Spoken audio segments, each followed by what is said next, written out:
सुग्रीव ही किन्ना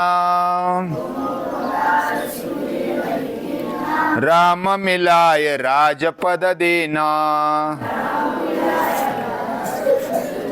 तुमरो मंत्र विभीषण माना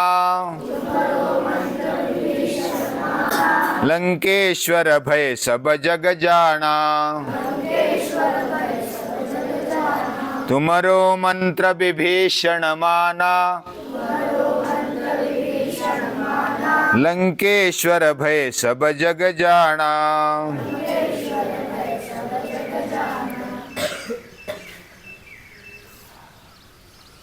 सुग्रीव यह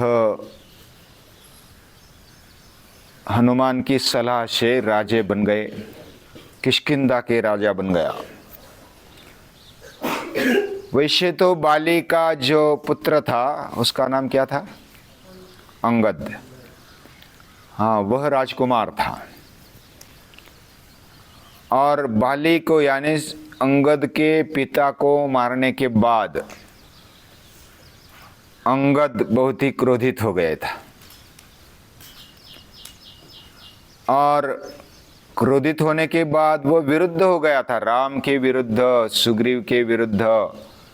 लेकिन हनुमान ने समझाया, हनुमान ने सलाह दी कि जो बाली ने अपने पिता ने भी अत्याचार क्यों न किया हो, उसको उसकी सजा मिल गई। लेकिन तुम तो बड़े होशियार है, ताकतवर है। अंगद बहुत ताकतवर था और अपनी शक्ति को राम के काम में लगा दे। तू छोटा है तब तक सुग्रीव राजा बना रहेगा, लेकिन बड़ा बनने के बाद तू ही राजा है। और सुग्रीव ने बाद में अंगद को ही राजा बना दिया है। सुग्रीव भी बड़े निस्वार्थ भाव से राम के काम में लग जाते हैं। और सुग्रीव जब उनकी भेंट हुई पहली, तब सुग्रीव जी के मन में शंका थी कि कहीं बाली न आ जाए, अलग अलग रूप लेकर आके मुझे मार न डाले। इसलिए राम लक्ष्मण तापस वेश में आ गए। तापस मतलब जो वनवासी वस्त्र धारण करते हुए वो दिखाई दे रहे थे दूर से, हाथ में धनुष है, बाण है, और ये अलग रूप लेकर आ जाए, किसी को साथ लेकर आए बाली। तो हनुमान को बोला तू जा। हनुमान जाते हैं और हमने संवाद सुना। हनुमान जी जो संवाद करते हैं, एक एक वाक्य बड़े विनम्रता के साथ ब्राह्मण रूप धारण कर लिया है। और इधर शबरी माता ने भी कहा राम लक्ष्मण को कि आप सुग्रीव को मिलना, भेंट के करना उनकी, और वो सही मार्गदर्शन करेंगे। यानी जैसे बाली ताकतवर थे वैसे ही सुग्रीव भी ताकतवर थे, लेकिन सुग्रीव प्रामाणिक थे और सही राह पर चल रहे थे। वैसा हनुमान को तो बाली को भी साथ दे सकता था, हनुमान बाली को भी साथ दे सकते थे, लेकिन बाली से दुर्बल होने के बावजूद भी हनुमान ने साथ किसका दिया है? सुग्रीव का साथ दिया है। सुग्रीव प्रामाणिक है, अपने कार्य में वो दक्ष है, प्रामाणिकता से कार्य करते हैं। और उनका जीवन यानी सुग्रीव को समझाया, सुग्रीव की जो बात है वह हनुमान ने उसको मनवाया और राजपद भी मिला और राम को भी मिलाया। कोई भी ऐसा किसी का मानता नहीं, जो योग्य बात है, सही बात है, वो मानता है कोई भी। अभी इधर भी तुम्हारो मंत्र विभीषण माना, यानी आपका मंत्र विभीषण ने माना है। कौन किसका मानता है आजकल? छोटा बच्चा भी बड़ों का नहीं मानता है। हाँ, बहुत छोटा है फिर भी असौ, जो जिसका हम मनन करते हैं उससे हमारा जीवन तर जाता है। मननात्रायते असौ मंत्र, जिसके मनन से हमारा जीवन तर जाता है। तर जाना मतलब जैसे नौका इस तीर से उस तीर तक चली गई तो नदी तर ली, वैसा ये भव सागर पार करने के लिए, हमारा जीवन अच्छी तरह से पार करने के लिए मंत्र काम करता है। और इसलिए ऐसा बोला जाता है कि मंत्र का जाप करना चाहिए। जाप करना मतलब बस राम राम राम राम, राम कृष्ण हरि, ये मंत्र दिया जाता है। क्या केवल बोलने से हम तर जाएंगे? कोई भी तोता भी बोलेगा, केवल बोलना है तो कोई भी बोल सकता है मंत्र। लेकिन मंत्र केवल ऐसा नहीं होता। तज्जपस तदर्थ भावनम, जप कैसा किया जाता है योग दर्शन में बताया है। जिसका जप करते हैं उसकी अर्थ भावना हमारे मन में, हमारे अंतःकरण में होनी चाहिए और उसके लिए कार्य भी होना चाहिए, तब उस जप के लिए अर्थ है। मुख में राम बगल में छुरी, यानी बाहर तो राम राम बोल रहा है और बगल में छुरी है। बाहर तो राम राम कर रहा है और अंदर तो रावण बैठा है, ऐसा चलेगा? मंत्र इसको बोलते हैं जिसका जाप किया जाता है, यानी जप करने के बाद उसके जो गुण हैं, जिसका जप कर रहे उसके गुण हमारे जीवन में आने चाहिए, तब उस जप को अर्थ रहता है। और ऐसा मंत्र, यानी ऐसा बोलते हैं कि पहला रामायण कथा अगर किसको सुनाई हनुमान ने, तो वो विभीषण को सुनाई है। यानी पूरी मंत्रणा की, वो उसके घर पर गए, महल में गए और उनकी बहुत देर तक बात हुई, पूरा रामायण बताया, राम का चरित्र बताया, राम के गुण बताए, राम की जो व्यवहार है, उनके जो ध्येय है, सिद्धांत है, वो बताए। यानी पहले भेंट में विभीषण आकृष्ट हो गए, ये कह रहा है, सही बात कह रहा है, तो ये मंत्र दिया, तुम्हारो मंत्र विभीषण माना। साधारण बच्चा भी हमारा नहीं सुनता, लेकिन इतना बड़ा राजा का, रावण का भाई जिसका सुनता है, सलाह लेता है, उसने माना और उसका वर्तन भी वैसा दिखाई देता है। माना और अपने भाई को भी छोड़ दिया, राम के पक्ष में आ गए विभीषण। ये साधारण बात नहीं है। हम अपने भाई को, बहन को, घर वालों को, छोटों को कुछ बात बताकर देखो तो वो मानते कि नहीं मानते? सही बात करेंगे, समझाएंगे, संवाद करेंगे तो मानते हैं। मानता कौन है? जैसे समझो मैंने किसी को कहा ये बात तुझे करनी चाहिए, तो मैं जब बड़ा हूं, आप छोटे हैं, तो धाक से, डर से कुछ बात कर लेते हैं, लेकिन मन में होता है कि ये क्यों करनी चाहिए। जब तक समझता नहीं, जब तक अंडरस्टैंड नहीं होता, तब तक हम अच्छे करने के लिए तैयार नहीं होते। अपने मन से स्वीकारते कि मुझे करना है। कोई भी बच्चा हो, बड़ा हो, जो अपने मन से, अंतःकरण से सोचता है कि मुझे करना है, तब भी वो अच्छा करता है। नहीं तो ऊपर ऊपर दिखावे के लिए कर सकता है, लेकिन मन से नहीं करता। लेकिन विभीषण ने मन से, अंतःकरण से स्वीकारा श्री राम को और रावण को बिल्कुल छोड़ दिया है। ये बहुत बड़ी बात है।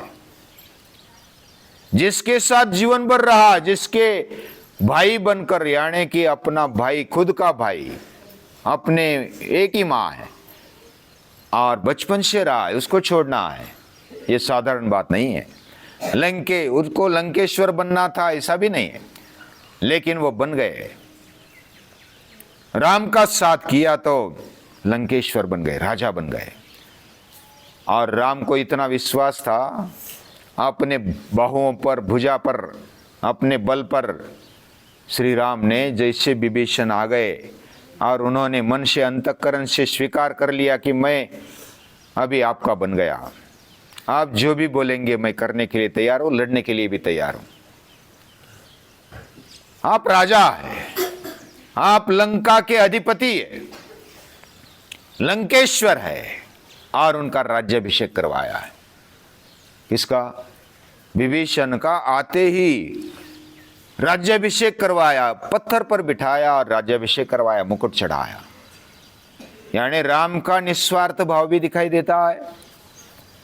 यानी राम को लंका को जीत करके, रावण को मार करके लंका का धन लेना था, लंका पर राज्य करना था। राम को ऐसा था, तुरंत छोड़ दिया। लंका में विभीषण उल्टा बोलते हैं कि 2-4 दिन ठहरो, थोड़ा आतिथ्य तो स्वीकार करो, आराम करो, थोड़ा युद्ध हो गया है। नहीं, श्री राम रुके नहीं है, महल में भी गए नहीं, इधर किष्किंधा में भी नहीं गए, बाली का महल था बड़ा, इधर निषाद राज गुह के दरबार में भी नहीं गए। वनवास चल रहा है, वनवास तो वनवास, उसमें बिल्कुल इधर उधर नहीं है। जो प्रण लिया है, जो वचन निभाने का वादा किया है अपने पिता को, पिता तो नहीं रहे अभी, फिर भी मैंने जो वचन दिया है पिता को कि मैं 14 साल वनवास करूंगा, स्वीकारूंगा, और भरत ने कहा एक भी दिन लेट हो गए तो मैं क्या करूंगा? भरत ने क्या कहा था? एक भी दिन अगर आप लेट हो गए तो मैं क्या अपना प्राण छोड़ दूंगा, मैं अग्नि काष्ठ भक्षण करूंगा। और सचमुच भरत की तैयारी चल रही थी, एक दिन बचा था, और अभी अगर कल सुबह निकलने के पहले तक अगर राम नहीं दिखे तो चिता बनाकर रखी थी। किसने? भरत ने। तो इतने तीव्र ऐसे अपने वचन पे, अपने प्रामाणिकता पे वो अड़िग थे। इसलिए राम और भरत, इनकी जोड़ी एक अलग भाई भाई की जोड़ी है। और इधर विभीषण लंकेश्वर बन गए, और लंकेश्वर बन गए ये सब जग जाना। अभी हनुमान ने सलाह दे दी किसको? विभीषण को। उसने मानी तो राजा बन गए, और रावण ने नहीं मानी। रावण को समझाने में कौन कौन? बहुत सारों ने समझाया।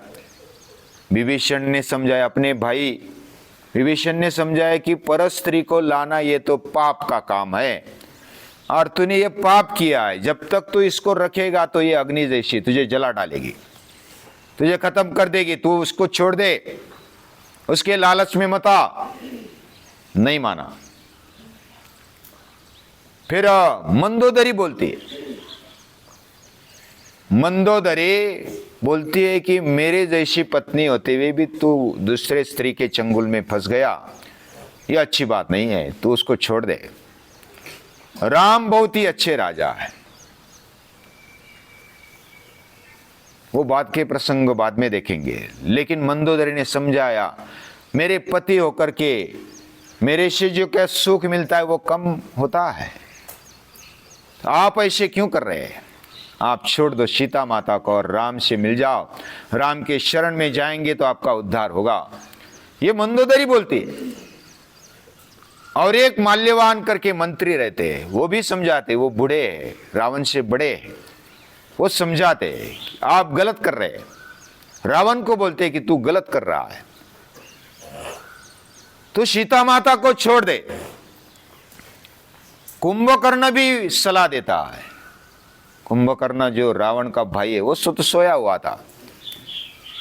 सोने के बाद जब उठाया, और उठाने के बाद वो बोलता है कि मेरी नींद भी उड़ाई, और तूने जो गलत किया है वो छोड़ दे,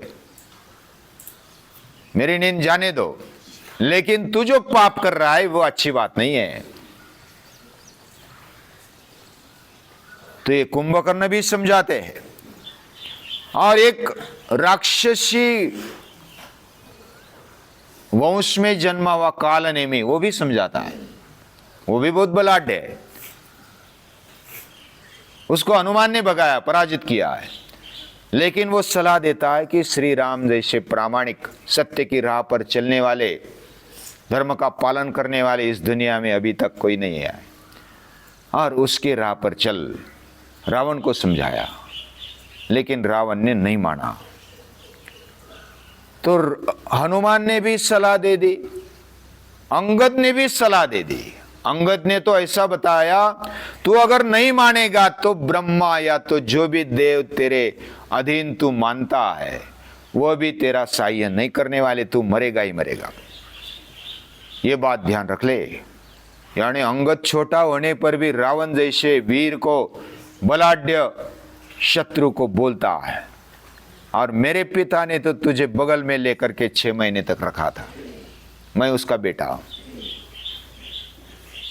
और तू भी अभी बचेगा नहीं, मान ले। लेकिन नहीं सुना तो उसका अंत हो गया। तुम्हारो मंत्र विभीषण माना, लंकेश्वर भय सब जग जाना। और राम का हमारे जीवन में भी हम किसका मानेंगे? राम का मानेंगे या रावण का मानेंगे? रावण का मानेंगे का मतलब क्या हम अपने जीवन में गलत बातों को अपनाएंगे? क्या हम पाप करेंगे? क्या हम अपने जीवन में किसका कहना मानेंगे? राम यानी अंदर जो बैठा है सत्य या तो प्रामाणिकता, उसके राह पर क्या हम चल सकते हैं? अगर चल सकते हैं तो हम राम का मानते हैं। ऐसे राम को, ऐसे हनुमान को नमस्कार है, प्रणाम।